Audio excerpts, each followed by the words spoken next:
Come back and thank you very much indeed. This is TV3 New Day, and we're on air every Monday to Friday from 6 a.m. to 10 a.m. and we'll bring you all that you need to know. We've told you earlier that it's going to rain and it started raining. So before you step out, or if you don't have to step out, don't worry yourself. If you live in a low-lying area, as we've been told, move to a safer ground and try and save what you can. And keep safe out there. Happy birthday to Rolanda J of the NUT headquarters here in Accra. It's your birthday today. It's from the entire staff, your wife and the family. Happy birthday also to Inspector Jonathan Ametepe of Kotobabi Police Station. This is from Percy. And a happy birthday as well to you if it's your birthday this morning. Good morning to Mr. Francis Da of the Akachi Government Hospital, aka Dogono, and also to you, ASP Ahianyo in the Ashanti region, and also good morning to Sum Lion Chairman in the Wejagbawe constituency. I've been joined in studio by two members of Parliament.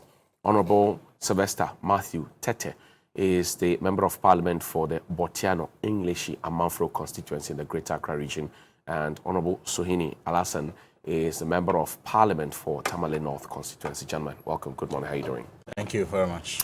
This segment is brought to you by Nice Chocolate, and it's wholly made in Ghana. It's available in all the shops and supermarkets. It's nutritious, it's healthy, it's good for every member of the family, and it comes in very nice packaging. It's a sweet, sweet, sweet taste of cocoa and chocolate from Ghana, and you should buy made in Ghana. It's one of the reasons we're able to surmount all the external shocks that come to us, because so long as we keep importing chocolate and not eating our own chocolate, and we don't eat what we produce, we will be found wanting. Also, this morning, I endorse Grand Power Clothing in Dansoman for you. 020-985-5696. Again, 020-985-5696. This is something all the politicians should be wearing as well. And for those who are going to close the deal at IMF, I think that something like this will do a very fine job for you. Professor Lord Mensah is joining us now. He is with the University of Ghana Business School. Prof, good morning. Thank you very much for your time. Yeah, good morning, and good morning to our viewers. Prof, you warned in 2019 that the government will go to IMF. Are you any surprised that we're there now in 2022? Yes, I'm not. Not at all. Because the thing that takes us to IMF, usually we don't learn from it. What I have realized is that when IMF comes to our environment, they usually put up, help us to put up revenue enhanced measures. At the same time, they try to help us to cut expenditure. So you hear them say that, there should be restrictions on government access to funds from the Bank of Ghana, the budget financing. You hear them say that, okay, freeze employment. These are all measures to cut down, expenditure. But what I have realized over the years is that most of the time, the conditions and then the agreements we have with IMF are not different. Because if you take the 2011 agreement and then the 2015 agreement, the two consecutive times that we have visited the IMF, you realize that the only difference in the 2015 one is the energy management measures that came to add on. Of course, in a way to control, again, expenditure. But what the program fails to do is that if we cut expenditure, the little that we generate in the form of expenditure, in the form of revenue, how to use it, the program has never, touched on that. And this is what came in mind, and I indicated that until we have a program that is designed to indicate that, okay, fine, you cut down expenditure, you generate revenue, but this is how the revenue is supposed to be used. I mean, for the benefit of the country, there's no way we're going to stop the cycle of visiting the IMF. And then also, understanding the structural problem that we have as a country. Now, as a country, we spend, but then the expenditure does not touch on the nerve of the structural problem that we have in this country. The structural problem is that the food that we eat every day across the households that we have in this country, are we able to produce them in abundance? Let's take, for instance, if you take rice, you take what we call it, maize. These are staples that every household in this country consumes. A child consumes maize-related food. Poultry are also, consuming maize-related food. Of course, if poultry eats maize, we're going to get meat out of the poultry. And then also rice. Every household eats rice.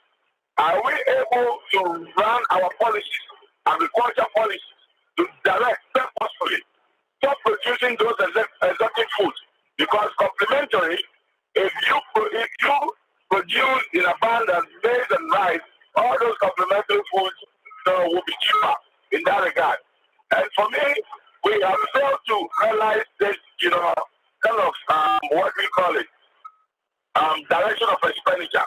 And that is what has brought, the country really this far. So for me, until we get this right, all the programs we're going to have with IMF, we may continue to visit them in cycles, as I indicated in 2019. The argument then is that this IMF engagement will be different. That's what government says, because it will not be like the one-size-fits-all engagement we've had with the IMF in the past, all the 16 attempts. Of course, this being our 17th. And mainly because government has put together one district, one factory, one village, one dam, planting for food and jobs, which is aimed at solving some of the issues that you have raised, producing what we eat, cutting down imports, strengthening your currency, and also competing effectively, restructuring particularly. Will that wash? Well, if you ask me, right, as we going to IMF now, I don't see any difference. The only difference is that as it came from the Minister of Information, that we're going for IMF for balance of payment support. But then the difference, there won't be any difference because the control of expenditure lines and then what we call it, revenue generation handles that we are likely to pay will be the same. IMF this time around will tell us that, hey, revise your what you call revenue generation line. So possibly we're looking at the possibility of introducing what we call new revenue generation mechanisms. And I can tell you that e-levy was one of them. E-levy was one of the trump card on the table for the negotiation, because the government knew very well that when IMF comes, obviously they will ask us, or they will ask of how we position ourselves to ensure that the program becomes successful. And the government is going to parade the e-levy, to say that yes, indeed we have started, generating something through the e-levy. Right. But I can tell you that the program will not be different from what we've been having in the past until they touch on the allocation of the little, the little revenue that we generate. We will never have this different program compared to the previous one. So then again, it comes to revenue mobilization and revenue utilization. From what you said, are we getting it right? Are we spending too much, borrowing too much? What are we not doing right that we need to do, even without the help of IMF, if we have to be sustainable on our own? I think we need to change our posture as a country. The economic management in this country has been on an aggressive trajectory over the years. And I wonder how a poor country like Ghana will adapt that trajectory. Because a country that is poor, we know very well that we yearn for infrastructure growth. And for a situation where you are spending, but then the expenditure lines are not building up into your revenue generation, I presume that you would have toned down your expenditure line and then ensure that, you generate to meet up your revenue. A country that is, poor and that is on IMF program, which IMF has come to tell you that, okay, fine, reduce your expenditure and then the gap between your revenue and your expenditure should be about 5% of your GDP. In a way, they are telling you that the solution is to cut your coat according to your size. And so if you exit IMF, you don't have to continue increasing this expenditure to open the gap in that manner. And that is what has brought us this far. Again, when you open that gap of expenditure, that is what will trigger your borrowing.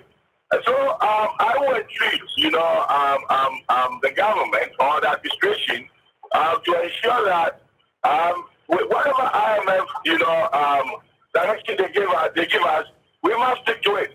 I remember very well when we were exiting the IMF, the president, set up what we call a Fiscal Responsibility Committee, which is a committee that an act proposes. And there was this act called Fiscal Responsibility Act, which is an act to control our expenditure and then, enhance our revenue generation. But we didn't keep to it. I remember during the COVID, the finance minister, with his intention to spend his way through the COVID, asked of what they call a review from Parliament in 2020. Then I asked myself that after the 2020, did he go back to restore it? No. So the intention to spend was clear. And you cannot spend your way when you behave like that. It looks like having a house and then taking up what we call the fire insurance and then setting your own house ablaze and calling the insurance IMF to come for your rescue because you are in trouble now. That is how I see it. And so clearly, the intentions were there. And these intentions manifested in the 2021 budget.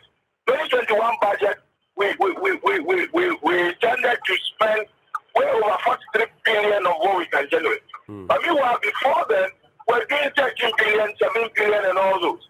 So I asked myself, where are we going to get money to have all this expenditure? By the moment you read the budget and then you put up that huge expenditure line, it means that the appetite to borrow is there. And that is what, sent us to the situation that we find ourselves in now.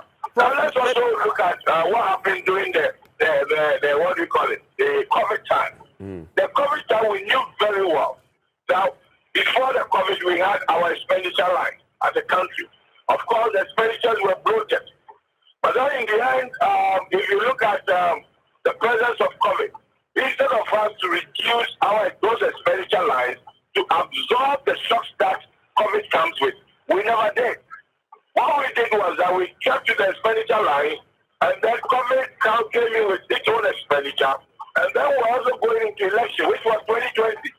We know very well that before the COVID, apart from the government expenditure line, we were complaining of overspending during, electioneering campaign time. Right. But then we also did not, look at this direction. And then we're spending our way through during the COVID. Okay. And that is what has brought us this far. Prof, your currency is weak. In fact, the government put together a 40-member committee to look at the currency issues. We have not heard from them. The Vice President has touted a solid economic management team, but we can't find them immediately now that the conversations are rife. You only are finding one or two of them within the public space. Where do we go from here? Because if your currency is weak, your economy is liberal, you don't have fiscal buffers, the structure of your economy itself is import-based, and then demands are being made, like teacher unions are asking for cola. How do you move forward and satisfy everybody? Where do we go from here?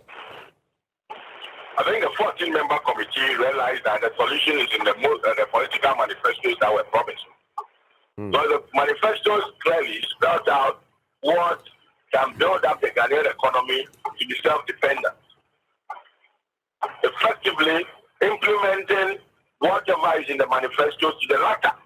and ensuring that every single penny that is spent for all the policies that are outlined in the manifesto will generate a penny a revenue. So for me, I call it one-to-one match. You don't put money to where you cannot generate revenue from. Effectively, that is how this country is supposed to be managed. If you want to, manage a country, and the intention is that you put money at places where you cannot generate revenue from, then it becomes a problem. So I believe that we need to structure our expenditure lines and then look at our, revenue generation, and then look at mapping what the expenditure lines with units that can generate the necessary revenue that we need. Fine, I understand. As a country, we have social obligations and all those. Somebody will say, okay, fine, what about free exchangers? Free exchangers has its own way of building back into the economy. But it shouldn't be a priority. If some people can pay, why don't we allow them to pay?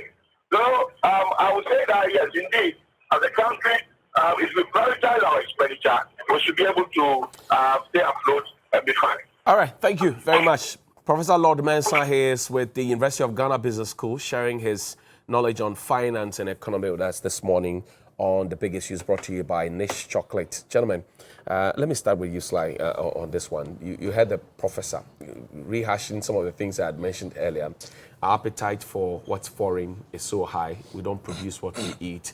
Our economy is so liberal. I mean, all the things. And I'm no economist, by the way, but if you go to the market every single day, you are faced with it because the items on your dining table, from your Horlicks to whatever it is, it's important. So you get money and you give it to Brony, and then you come back and say, Brony, give me some more. How do we get out of this? Well, thank you very much. Very good morning to you, and good morning to my good friend, brother, Suhini, and most especially the good people of Botiano, English, I'm from, and BNA. BNA. Well, everybody seated here, all of us, and perhaps those watching us, most people has better understanding of what is being discussed this morning than us seated here today. But I'm happy. I mean, I was taught by Professor Lord Mensah at the University of Ghana Business School, and I did my Master's in Development Finance. I mean, these principles had lived with us even from our secondary school days. I mean, the ordinary person on the market of Abubloshi and Tamale in Kaswa knows that if you want to make more money, it rests with you. So clearly, he's made very good statement that we are all aware of. And indeed, if you look at what is happening, for me, I was listening to you and what is happening. We are blaming government, but we need to do an inner introspection. Successive government have been confronted with this problem. And instead of us to sit down and look at it carefully in a way that is not extreme partisanship, we take advantage of it and we get power and we are confronted with it. It's become a vicious cycle. Shouldn't the government itself bring some candor to the table? No, you see, because now, yesterday, today, and tomorrow, the government has put together a media team to go around and, if you like, tell us that we are not the problem. It is Russia, Ukraine, and COVID. And that beginning puts a certain resistance, because the things that Professor Mensah spoke about is not about Russia, Ukraine, and COVID, because other countries have also faced the bounce back. But he was talking about the real issues. What's on your table? Well, what do you consume? Let's get there. You see, for me, this issue of we won't go to IMF, you are in IMF today, we bastardize those who went to IMF, back and forth, it doesn't solve the problem. Right. I've said on other platforms, yes, the NDC has a right to score the political point with respect to our position when they went to IMF. That one is like a newly wedded couple. They have a right to honeymoon. Their bosses will even understand them and grant them the permission to go on a honeymoon. So for me, politically, I give it all to the NDC. But this is not just the NDC. No, please. This is, I mean, these are people within my the brother seated here, you yourself, you've played back statements of leading members of the MPP. All right. Last week, I was on Metro TV. They just picked a portion of me speaking mentioning IMF. Oh, okay. Yes, I've been part of the voices being circulated. They didn't even play. I haven't seen your video. Yes, my video is out there. You can share it with me. I'll play it for free tomorrow. Of course, but if you had listened to what I said, going to IMF is not a crime. We are a member of the IMF. That's right. I've said that on many That's occasions. right. So for me, to the NDC, they have a bragging right that you said you were not going to go to IMF. Today you are at IMF. On the surface of it, they have a right to brag with it. We grant them that. Why are we back? So we are back because we are not in normal times. Nobody should downplay the effect of COVID-19 and then Russia-Ukraine war. Nobody. So it comes back to question the structural positioning of our economy. That's right. That is so right. That's right. Touchwood, if NDC should get to power today, these same structural conditions will face them. And are we really prepared for it? Look, No, we're not. Doc talked about the way we spend. It is this same NDC, MPP that went to Parliament with the Fiscal Responsibility Act. The rate at which we were spending, our debt to GDP in this country, we were all alarmed before the 2016 elections. And then we said, never again. Let us put the brakes on politicians. So we went to Parliament and have a bill passed into law that we can't go beyond 5%.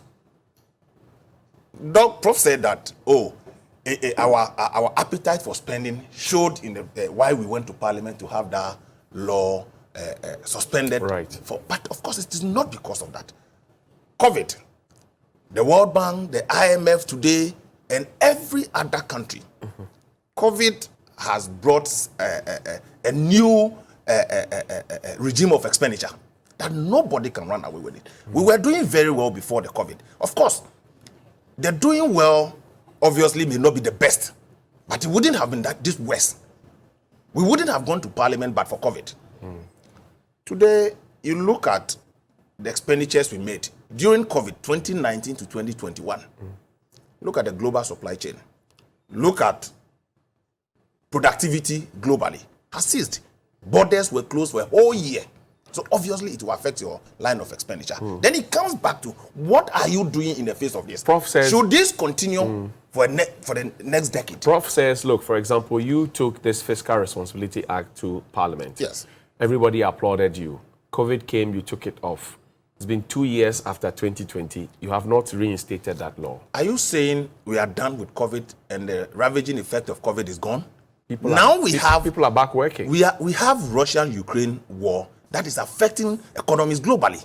Just yesterday, the World Bank and IMF is warning of a devastating effect of this Russia-Ukraine war. Nobody should belittle it. Look, just yesterday, Germany, Minister of Finance, had told the country, industries risk closing down because of the supply of gas from the Russia-Ukraine region. The gas prices are going about 30 to 80% increase already. In Germany, they risk closing down. So the ripple effect will affect other smaller economies. We are told by the same IMF that over 100 countries had applied for bailout. What it means is not unique to Ghana. But I have been looking at our own policies to mitigate this effect. We cannot immune ourselves from it completely, but we should take steps. For instance, food production that he talked about. It is out of these predictions that Ghana went into planting for food and jobs. But I've always maintained that until we make commercial farmers in this country, we'll continue to suffer. We have to support commercial farming in this country. All the intervention had gone to peasant farmers in this country over subsistence farming over how many decades? But even they are complaining that, yes, for example, the fertilizer that's supposed to be 15% subsidized, the losses, they don't economies have of scale, the losses you get when you have millions of people being supported small, you will have a lot of losses. Assuming you have 100 commercial farmers and you are giving them that much needed support, the losses will not be as much as you are giving to 5 million people but wouldn't across it be, the country. Wouldn't it be you're supporting the small farmers who have fed us all these years? It is important, but it hasn't been able, for 65 years, we haven't been able to have that food enough to even save and then even export some. We should be looking at where, if Ukraine and Russia are feeding the world, and today their problem is is catching up with all of us, what it means is that they are doing something right. I'm not too sure the population of Ukraine. It's a small place. It's a small place. About 40 million. I'm not sure even 10% are into farming. But because it's commercial enough. So we need our small farmers. But to have a proper buffer, we should be investing in the commercial farming in this country. I've made that point on many occasions. But listen. But it was one of the objectives of Planting for Food and Jobs. Exactly. It is. To even feed the buffer look, stock. I still think that we haven't even put in enough investment, even in planting for food and rearing for export and food. We haven't put in so much investment as it were. We still need to do more as a country. First of all, to be able to feed ourselves and to think of even exporting. So structurally, our economy has a problem. And it is not NDC or MPP. We've known this from secondary school economics. We've known all this, that we need to produce more, we need to depend on what we produce, and all this. But then it comes to the discipline. So for the expenditure that had gone over the roof that we are all talking about today, did not just come. Look, I have made this point. But COVID funds, Felicia Tete, not Felicia. No, don't go there. No, I'm going there because slow down for me. Let me put my question, please. I beg you. You see, government talks about COVID-19, talks about the fact that we had to go to IMF, World Bank, get monies, touch our heritage fund and stabilization fund and all of those things. Government makes a strong case for COVID-19. In fact, Prof reiterated it, that COVID-19 came with its own expenses. But here you have a top-ranking member of the governing party saying on tape to exonerate herself that I was giving money first as a parliamentary candidate and second as a regional executive, plus my other executives and other officials of the party to be able to prosecute the campaign. And I'm saying that the party itself and the government have not responded to that. That puts a spoke in the wheel when you make an excuse with COVID-19. Don't you think so? Look, you see, we are talking about two different things. As to whether COVID-19 brought extra expenditure, and the budget is there. The revenues of this... That is not in debate. No, yes, so we are talking about the expenditure. So then you go, the next line, where did the expenditures go? Right. Then you come to the issues you are raising here. So we're talking about whether or not the expenditures we are accounting for today is justifiable, and whether or not even COVID-19 has a reason, is a reason, can be used as a reason for the expenditure. We all know, no two ways about it. Every economy in the world had spent more monies than they had budgeted for because of COVID-19. And we can count the number of interventions government had to put in place because of COVID-19. Now, that particular tape, it hasn't been established where that so-called money was coming from. When somebody say COVID funds, and I dare you, trust me, I know where I sit. No monies were personally disbursed to people. I was a parliamentary candidate as well. That's right. So we should go further and interrogate or investigate that. But that could be an outlier. But that's your party's job. It is my party's job. Government's job to win back the trust of the people. Yes, somebody, because the kind of situation we are dealing with is much bigger. Because I heard her say that all of them had been given 100,000. Yes. From where? She didn't say. Right. Whether true or not, we don't know. But the COVID-19 expenditure, the finance minister or government has a responsibility to account to the good people of this country, of which we are representatives of the good people of this country. So for me, we must look at the challenge we have as a country. This issue of going to IMF, not going to IMF, it's neither here nor there. We know that Ghana is a member of the IMF. When you go to IMF, look, today we are looking between 3 to 5 billion cedis to show up our reserves, to be able for a balance of payment. Yeah. We know that. Yesterday, I had the information minister. If there's anything to go by, the maximum IMF can give us is about 2 billion. We still have a problem. COVID-19 expenditure had not gone away. We'll continue to spend because of COVID-19, because the COVID is still around. We'll have to make more expenditure. Then we should be looking at our revenue. That is where production has gone down all-time low. The people are complaining. They need more. Because look, we are talking of inflation of 27%. What it means, the disposable incomes of our workers and the general populace of this country has gone down. Once it's gone down, government need to make further commitment because of COVID-19. Look, the world supply chain has been altered. Before COVID-19, a freight of container from Far East to Ghana was about 4,200. It shot up to about 14,600. It's adding to the cost of doing business and then supply in this country, all over the world. When companies are no longer producing, China was closed, Turkey today. Inflation in Turkey is about 80%. So if you import from Turkey, what it means is that to begin with, the cost you end up spending here will be more than you were doing before. This is a result of COVID. Go to Europe, go to America. It is happening everywhere. We don't trade in Ghana alone. We trade with our international partners. So when prices, inflation is going up, people are saying that, how come some other countries, the worst 10 inflation countries, Ghana is not part of it. And we are not also part of the lowest inflation, 10 best lowest inflation in the world. It means some countries have taken some drastic measures that is paying off. We should go back to the drawing board. What do we feed on as a country? What do we wear? What is preventing us from starting the state farms, or if you like, strengthening the ones we have? Well, I don't believe in state farm. I believe in the individual. Government should play a role by so. Look, 1D1F is a private sector led. Government have to provide interventions for the private sector to thrive on it. I'm saying that if government is investing more money into commercial farming, the individual farmers in this country. I heard a testimony of a former member of parliament for Ejura. Through planting for food and jobs.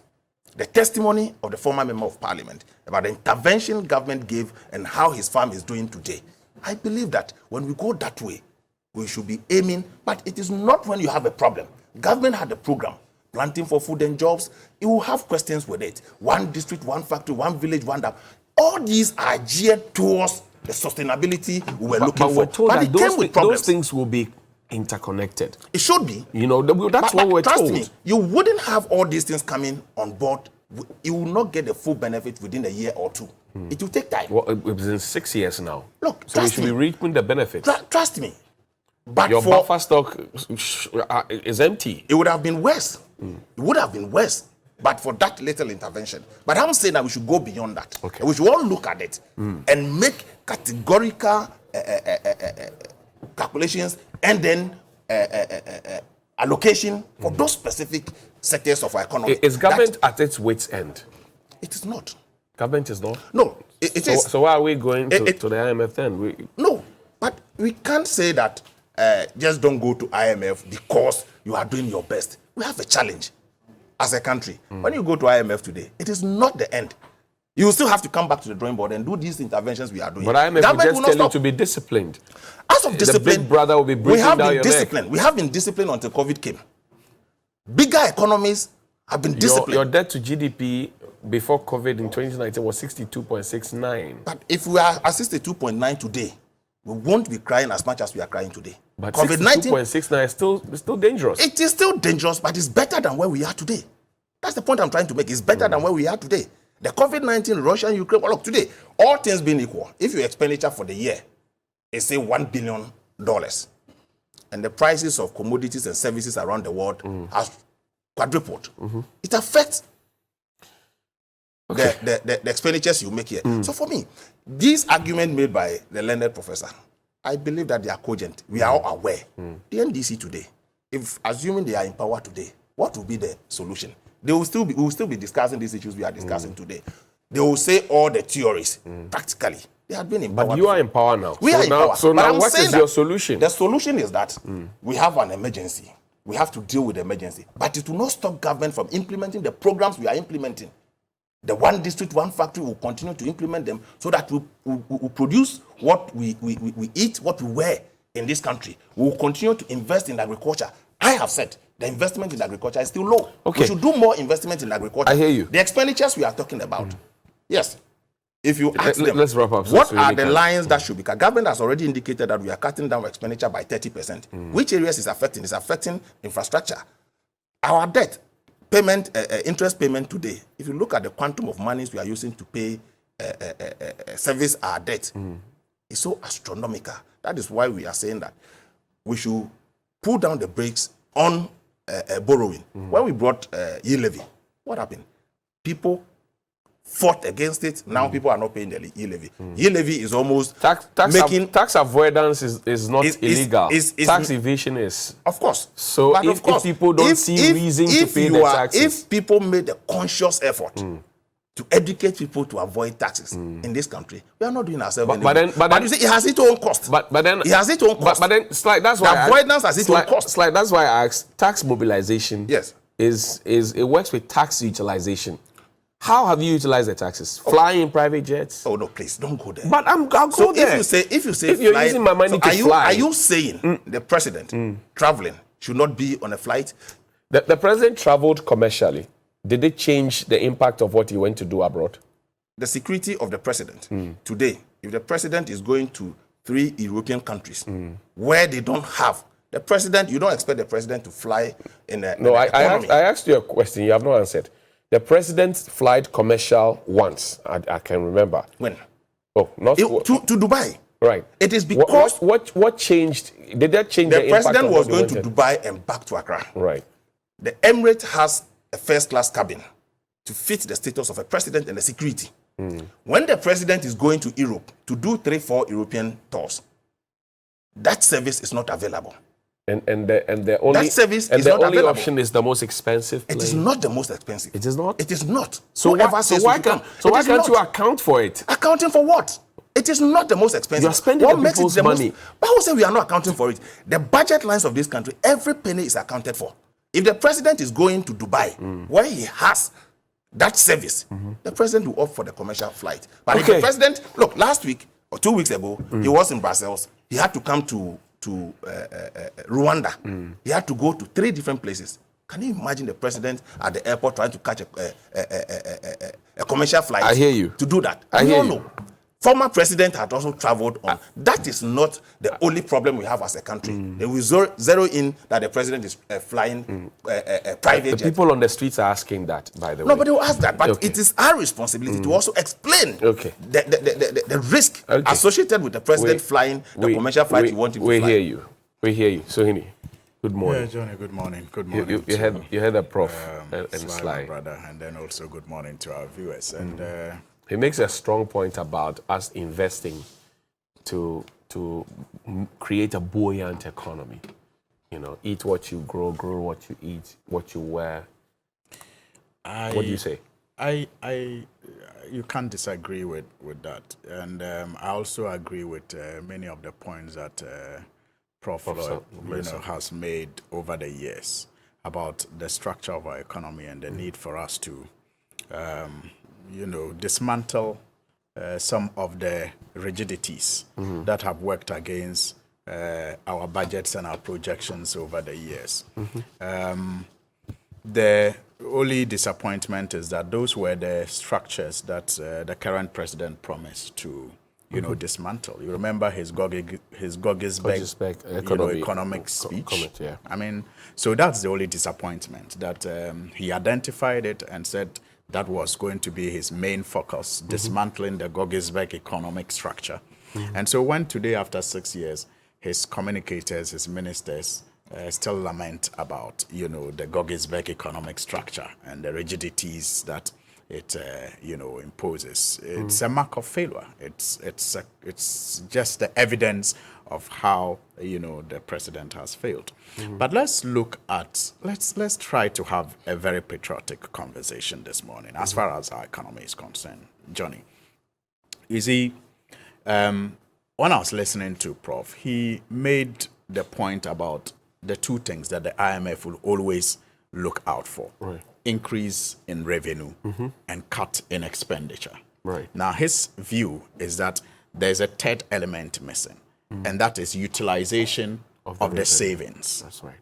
So if you increase revenue and you cut expenditure, you will make savings. But he thinks there must be a 3rd program that will show how you use the extra revenue as a result of increase in revenue and cut in expenditure. Right. And that once that is missing, we often get it wrong.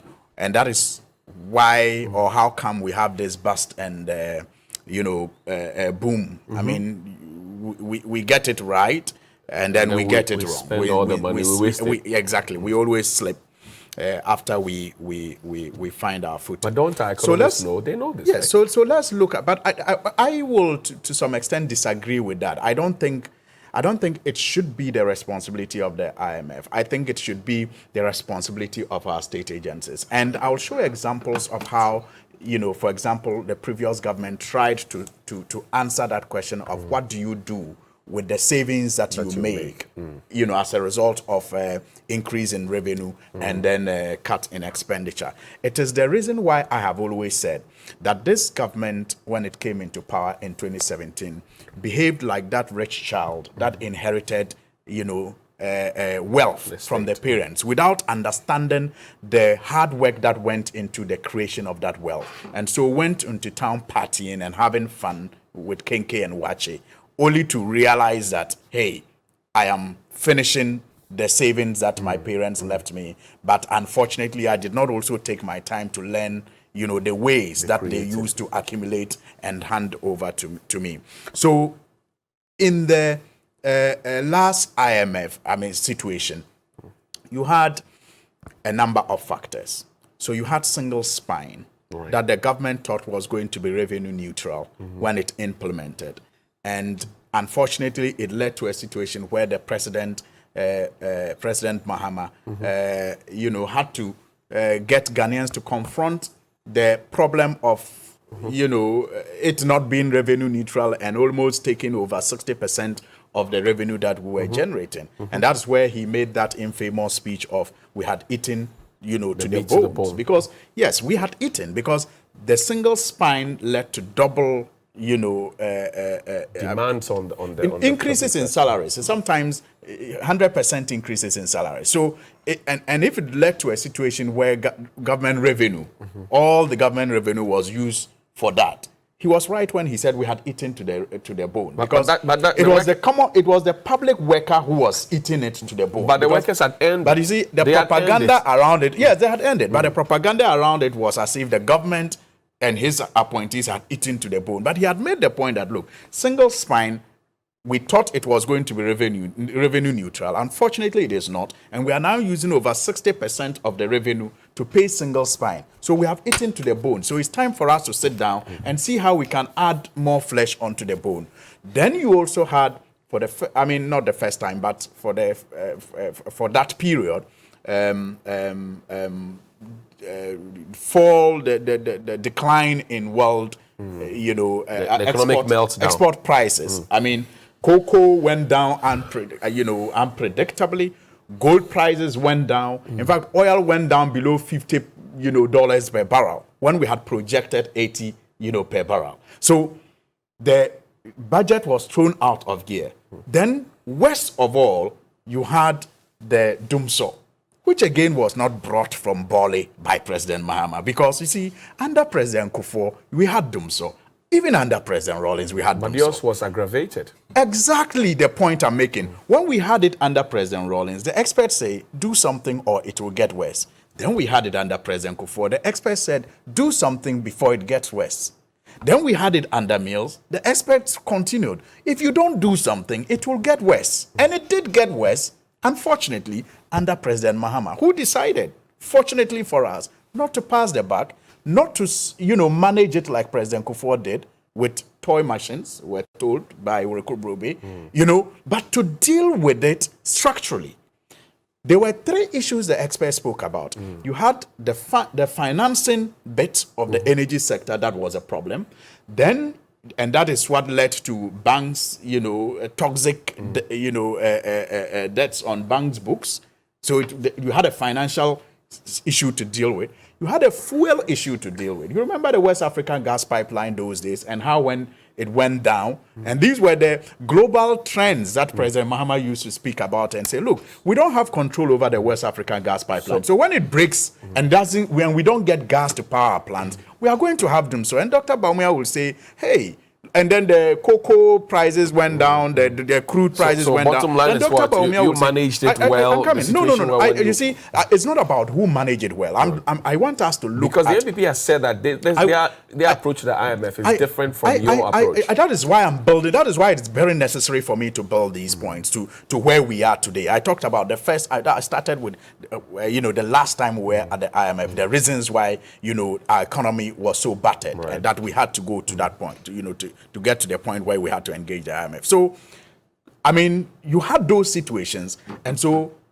President Mahama was at pains to explain that, look, I am not responsible for the oil prices going down. I am not responsible for, gold prices going down. I am not responsible for, doom soil and all those things. But I am going to fix it.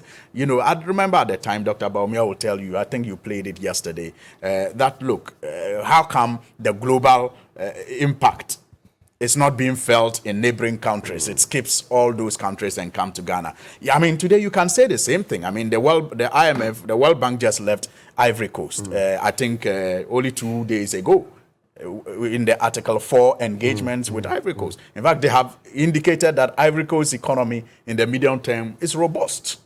So you ask yourself, is government listening to these verdicts on other economies around them when they want us to believe that everything that is happening to us today is as a result of Russia, COVID, and all of that? But the point that has to be made is that when we were in the period where the NDC was trying to manage the economy under such circumstances, there was that humility that led to a national call for all experts to gather and think about the way out. That's what government is asking. John Kuma says we should have a conciliatory approach. Everybody come to the table, let's talk. Now, I am very confident. I am very confident that the NDC will not boycott or, distance itself from such an engagement. We are patriotic. I mean, but you know what happened the last time. And some members of the MPP who didn't even know about the boycott and attended the Royal Senchi consensus are still being punished till today for, attending that conference. So that conference led to the development of the homegrown solutions. And that answers the question that you asked about producing locally, addressing all the issues. For example, it was from those, engagements that the Commander Sugar Factories and others. Remember the speech of President Mahama after the, consensus when he spoke about imports of tomato, sugar, and rice, and how much it was a burden on our local currency, and the need for us to invest in those areas that we had competitive advantage so that we can make our city stronger. And it led to the, idea of a Commander Sugar Factory and other, such factories. And the investment that were made in the factory is still pharmaceutical. Not running, by the way. You can't, and that is the problem. And John, you see, did we, for example, set it on a right footing? Because the government's argument has been that, look, you put up the factory before you started looking for the raw materials, right? Now, they are saying that you should have done that concurrently so that by the time the factory was up, you would have had the raw materials and then you feed the factory. That is completely untrue. I mean, nobody sets up a business. I mean, people in Ghana, when you are setting up a business, you assume that there's a market. And that you also project that you will grow the market. So you don't set up a business because there's already, an oversubscription of what you are going to sell. And so when they make this argument, you wonder if it is not just to justify the irresponsibility that they have attached to some of these projects. Because at the time it was explained that this was supposed to be a backward integration, kind of arrangement where the people who already live there grow sugarcane.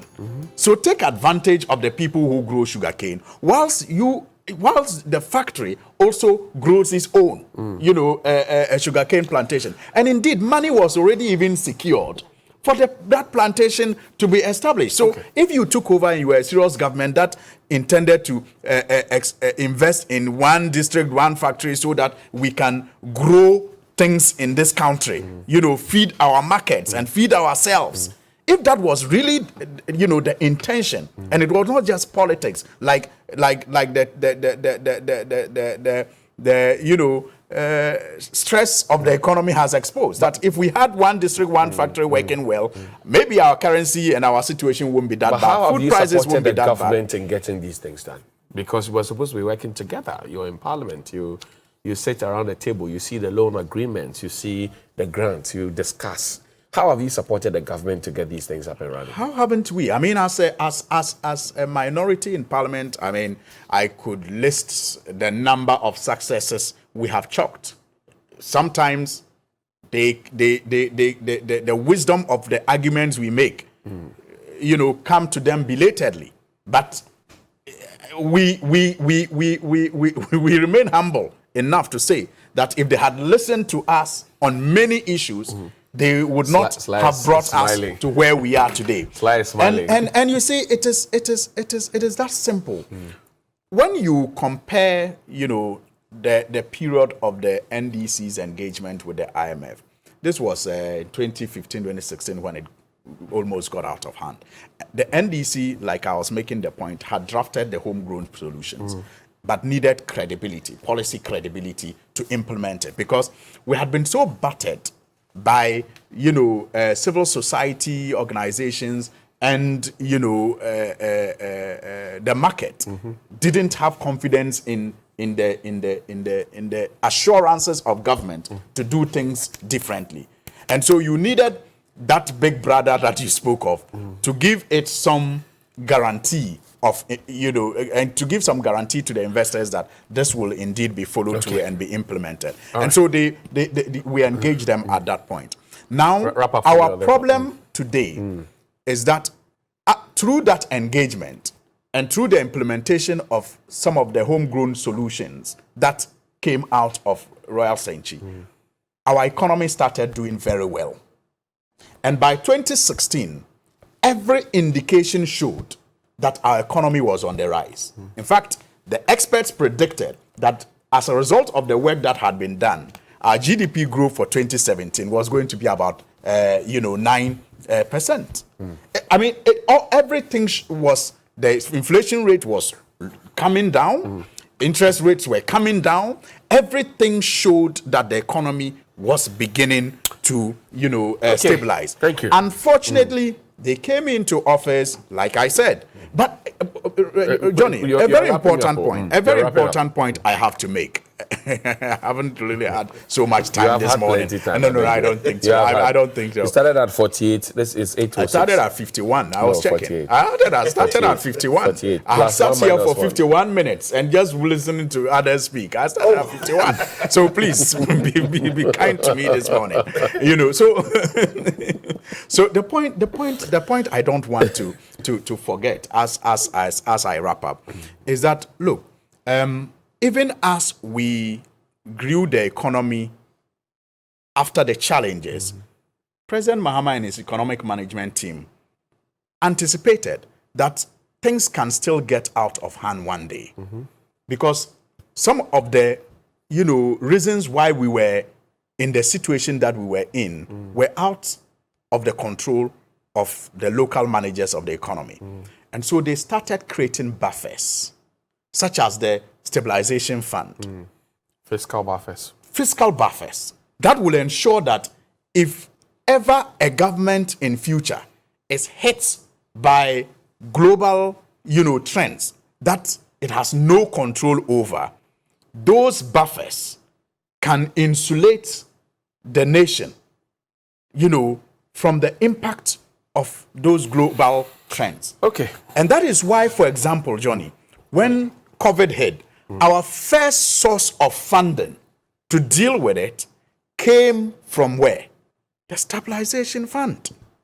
That is why our first health centers that we designated for the fight against COVID were health centers that were specially built for such disease control. I mean, those disease control centers. Yes, there were more added, but you had some already that became your first aiders. Now, okay. and maybe just to wrap up on the point that you have wrapped up. Just to wrap up because I don't want to argue about the fact that I've not had enough time. But let me just wrap up, John, if you just permit me on this last one. You see, I said I disagree with Prof when he talked about the utilization of the gains we make as a result of cut down in expenditure. And what's your point of disagreement? The point is that previous governments, for example, invested in the Ghana gas infrastructure project. You know the savings that we have made from that project. And you know that, but for the Ghana gas infrastructure that was built, we would not be here today. Dumso perhaps would have still been on the table. You know the expansions at the post. Okay, I'm saying that if this government, when it inherited, the benefits of the IMF program that they extended, had done investments in areas that will be able to pay for themselves, like the Ghana Gas is paying for itself, the ports are paying for themselves, the terminal. I think your point is well made, that if they had managed what you left for them well, they would have. Thank you. So I've raised. I'll come back to you. I've raised three solution points which Sohini, Sly, and Prof I said, look, let's look at the fiscal buffers again. Our economy is too liberal. Let's look at the structure of it again. Let's cut down on the borrowing because it's binging, and let's stop the soft belly, conversations. Let's consume what we eat and grow what we want to eat. And let's also, let's defer to Sly and come to you. I want to defer to Sly.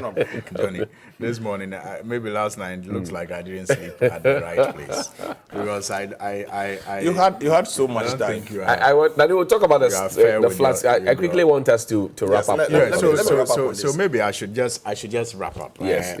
So take a minute, I beg you, and then let Sly also. Maybe you take 2, so Sly can take 1 minute. Okay. It's 16 now. But you are having a second bite. Yeah, just on there because he's having a second bite. We're wasting the time now. Big brother.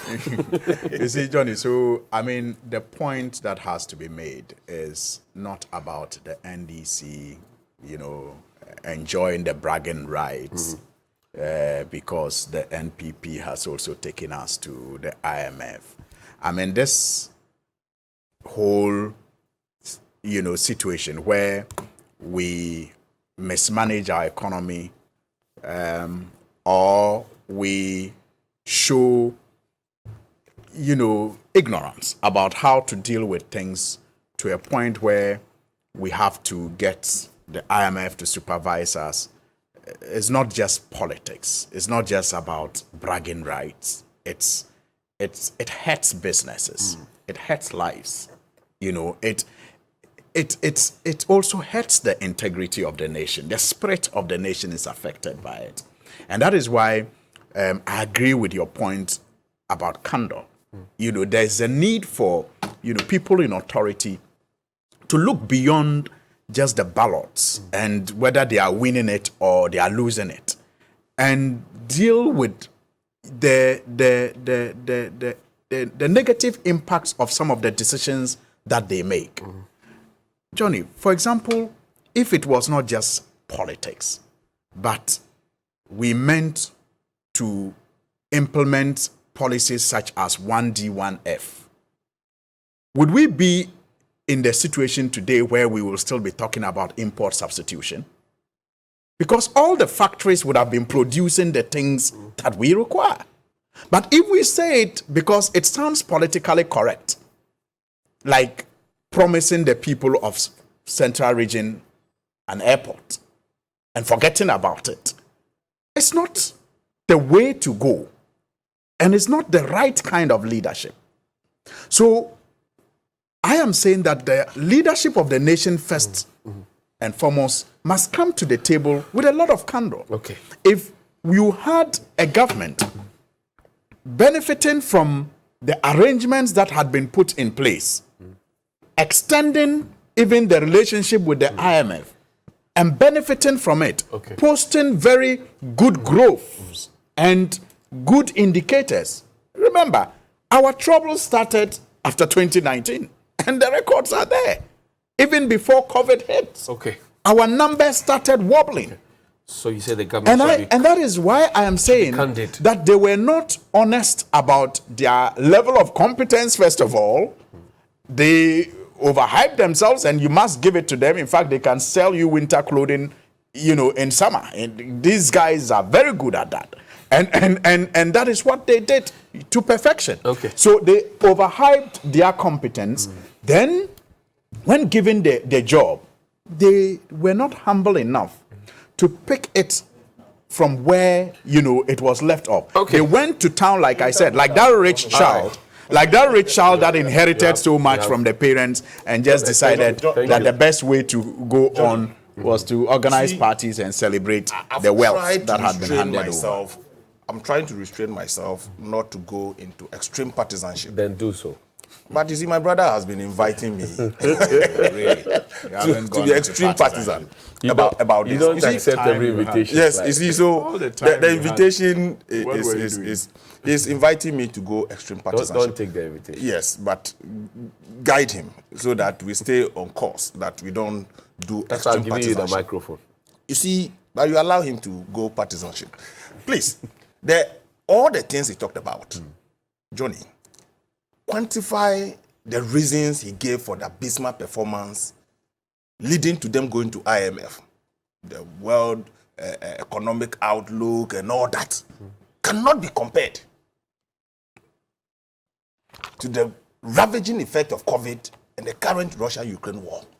That is affecting almost over 120 countries globally. Don't you think that they are not overflogged? It is not.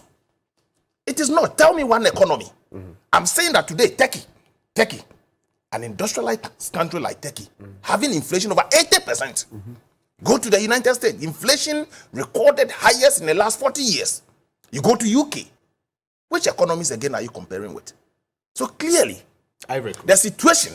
Ivory Coast. You're comparing with Nigeria. Yes, but I'm telling you, between Togo. Ivory Coast and UK. Togo. But please, between Ivory Coast, look, between Ivory Coast and Turkey and the United States and the United Kingdom, are you saying that Ivory Coast is better developed than the United States? Peers. And if your peers are doing better than you, look, if your trading better than your trading partners, you see, we don't trade in our local currency. The major trading currency is the dollar. And the economies that you trade with, they are hard hit by this same excuses. Please, the same market. Please. But we used to have a situation where CD and a dollar were on the same pedestal. Please. So there's a problem. That's the problem we are discussing today. But if you want to go, look, if you quantify your performance, it must show in the output. Whatever you put in, all the things he talked about, they did. What was the output in terms of our growth in the 2016 when they were leaving? Please, let me come back. You know why people? Sorry, Sly. You know why people? You know why people are raising these red flags and having this conversation that Sweeney may be inviting you to? It's because when Moody's and Fitch and the other rating agencies put their verdict on Ghana, our finance minister shut it down. Now it appears that the ratings were true after all. No, but you see, we have said. For instance, Moody's, the newly appointed director, admitted, when the finance minister raised issues about it, admitted that she hasn't taken steps to even steady Ghana's economy. And they made that rating. They admitted it. So the finance minister was, after all, not wrong on that particular instance. But we in government, me especially, we've taken every rating as a feedback that you work on it. Nobody has said our economy has been the best all over. And even the growth we were having before COVID broke, we're still not the best we could do. It came with its own structural defects. And that's the position I'm making. Look, when you come to all-time low prices of crude and the rest is commodity prices, Ghana is not a net exporter of crude. Ghana is. We are net importer. We're net exporters. No, we are not. If you balance the import and the export, we import more than what we export. But that doesn't mean that we are not a net exporter. So today, what is missing is that at the time we just had one well. Today you have three. Oh no, please. Put all together today. Of the hard work of the previous government. We are not net exporter. We are net importers of crude. But what that means is that. What that means is that if you projected to sell at $60 a barrel, and the global market is $80 a barrel, you're making a windfall, and so the net effect should be felt locally. You are selling at a price, world market price. What you are getting from your country, what you import is more than what you export. So if the prices are high, it will still affect you. But it doesn't negate the fact that you purpose to sell this that is for why 60, I'm saying that. And now you are selling it for 80. So but if you sell for 80, you are buying at 80, and you buy more than you sell. But you are making that more from them. You have a higher capacity now because you are exporting more liters. With even all the export, look, it's simple. Even the more export you are doing, Even at that level you claim you are doing more, you are importing more than you are exporting. So naturally, if it goes up, it affects you. Now, that's because you run down your refinery. Please, this refinery issue is a whole conversation. I shouldn't go there. Yes, don't attempt to go there. The refinery issue is a whole conversation altogether. But listen, go to Commander Sugar Factory. Right. This Commander Sugar Factory, the NDC itself in 2016, before they left power, they were looking for a strategic partner to run it. They were looking for a strategic partner. When they went to the market and telling us they've started producing sugar, which turned out to be untrue. They were looking for strategic partners. Are you still holding on to this? I'm still holding on to it. The commander he didn't produce anything. He did not produce anything. God. Last week. So the sugar was it? I don't know where it came from. Surprised. Nobody knows where it came from. Nobody knows Your where colleagues have abandoned that propaganda. I'm surprised you are still stuck there. Johnny, please. Goodness me. MP for Bole Bamboy, last week, he put a question to the Minister for Trade. He was in the chamber. He even asked a follow-up question, or not. He asked a follow-up question. Look at the answers the Minister for Trade provided him. I was not there. What did he say? He talked about the processes where we've gotten to a strategic partner has been identified. Yes, but because getting a strategic partner, allowing it to you rot put it out there. You did not fit into your propaganda. How do you do that to a nation? Please, when you say how do you do that to it, you I mean, just because it must align with your propaganda, you allow it to rot. What are you talking about? For 6 years, and you are now looking for a strategic investor to run it. Look, you see, because you see, there's nothing wrong with it. Johnny, but it is how to run it. Johnny, for 6 years. It is not. It is. Look, do you know how many people came? They did the assessment. It was overpriced. Look, the environment. He talked about the fact that backward integration. Look at the sugarcane. It turned out even after the assessment that the sugarcane producer, there need to be a special species of sugarcane what is that CSIR doing? That can produce the quantity or the yield we require to run the plant. So the strategic investor that came, they do the analysis. So now we found one. They've done retrofitting of the equipment and all that. Test run has been done. All these things have been done. You promised us April. It is still on. Ask what the steps the minister has taken so far. So please. Coming But before the minister spoke, the president spoke. The minister works to the minister. He works to the minister. The minister works to the president. Oh, but you've spoken more than. You've spoken more than. It's okay. So please, we must not quickly do this propaganda to the accord of it. All the things he claimed I apologize to you. You're apologizing to him for all the time you had. I apologize to you. But when you raise those questions, I also apologize to you. Yes. Interference. I apologize to you. Thank you very much, gentlemen, for your time this morning. Maybe. Yes. The water is out there. So we need to be careful. Maybe tomorrow we'll get a chance to discuss our flood readiness plan. Adding to our already, precarious economic situation, COLA, has to be granted the public sector workers. Do we have the money? That's the question. Well, if we can build the cathedral at the cost that is that another discussion you are opening? And the money is we are are you paying. opening another discussion? And your man just told you. Teacher. And your man just told you that the president's, luxurious trips. He says the president's luxurious trips are justified. Happy birthday. The teacher just wants to feed the child. Kendra Bubune Amoncho. The teacher just wants to feed the child. Of Indolin Montessori School in Kwashiman. This is from your father. I want you here at TV3. You're 5 years today. Happy birthday also to you if it's your birthday today. Fred said, when JM said, if you have not been president before, you can't advise him. They didn't understand. JM, come for your stone. Another one says, everything that NPP does, NDC will boycott it and make their lives difficult. That's why we are where we are. Good morning. So later in business at 4:30 p.m. and 7 p.m. ahead of IMF delegation arrival, we speak to economists on how government should approach the negotiations too. We'll look at the impact of price on the delivery business and should employers consider work from home as fuel price continues to go up. That's what our business desk will look at 4:30 p.m. and 7 p.m. here on TV3. Let me say good morning to Mr. President. President Akufo-Addo, good morning to you. When are you going to speak to the nation? As a father, when there's anarchy at home and you're quiet about it, it raises key concerns. So you need to speak to Mr. President, you're waiting for IMF to come and go before you speak to us. You should be speaking to us. We speak to BBC. Landlord. The Minister of Yeah, Finance the is president coming has to spoken to BBC, The has not Minister of addressed Finance is us. coming to Parliament. I'm surprised The the minister- media we didn't hasn't vote really for him. made It's this an okay, issue. it's okay. For 3 years now, We'll see I've you been after the making break. it an issue that why We'll would see the you after the president break. grant an interview?